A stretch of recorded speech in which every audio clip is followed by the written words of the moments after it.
Kenji Iwaisawa's new film 100 Meters is this incredible anime that is really about the emotional lives of men. And what's extraordinary about it as a sports film done through anime is that it is a reminder that even slightly cliched material or familiar material can be brought to life with extraordinary technical skill. And the anime in this film is off the charts brilliant. The structure of the story is also brilliant. The film is about two men who compete against each other throughout their lives. They meet as children. One of them is a kind of Roger Federer style natural athlete called Togashi, and he is just like a gazelle. He can just run easily, and he's winning every race. And the other, Komiya, is this kind of more Djokovic style. I kept thinking, like, kind of hard Scrabble king who's come up out of nowhere and wants it more, but is perhaps a more awkward character. And they bond as boys at school. One of them, Togashi, mentors Kamiya, and then they come back together in later life as rivals.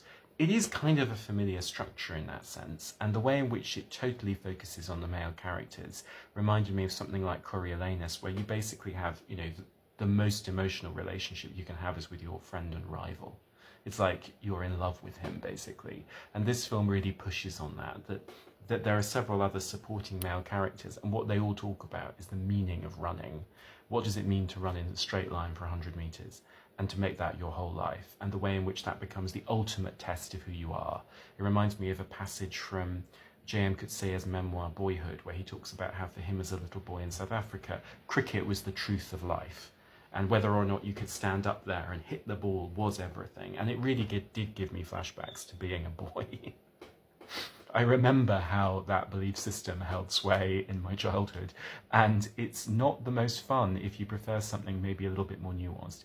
But in all fairness, as this film progresses, that nuance develops. And it develops through the technical skill with which the story is told. There is almost, well, this is a bit mean, but very little effort is spent either in terms of narrative or in terms of artwork on the supporting female characters. But intense effort is lavished on the male leads, who are characterized with incredible precision physically, particularly Togashi, who somehow, because in anime you can have more or less realism in the way in which people's expressions are rendered. You can have more or less physical detail. And this, I think, I'm not the most experienced viewer of anime, but I think this is the most intuitively realistic depiction of facial expressions and physical movements I've seen in an anime. It really is a work of art. This young man needs to be represented as arrogant, insecure, brilliant, in certain ways very ordinary, and almost monk-like in his dedication to his craft, and yet at the same time capable of what actually happens to him in the middle of the film, which is he collapses, he becomes second-rate, he doesn't care anymore. And somehow, in the movements of this character's face, there's a kind of sheepish elegance to the character, which works perfectly.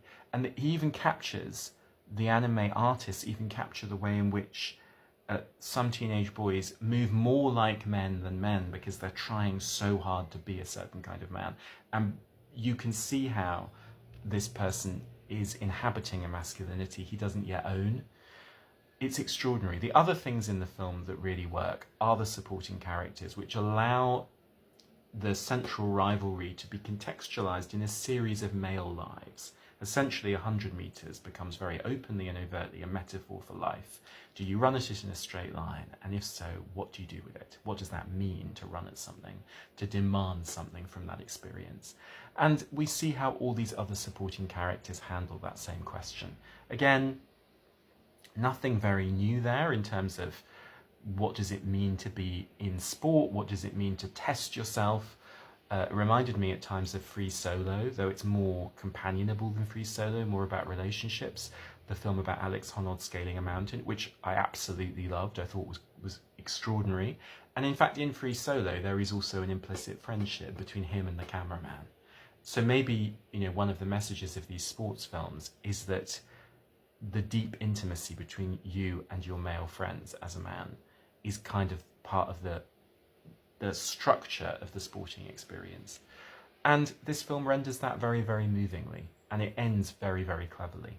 I won't tell you how. But the reality is that this is a film which is rescued from familiar subject matter and some of the cliches that we all know about growing up as a man by the incredible delicacy of the animation.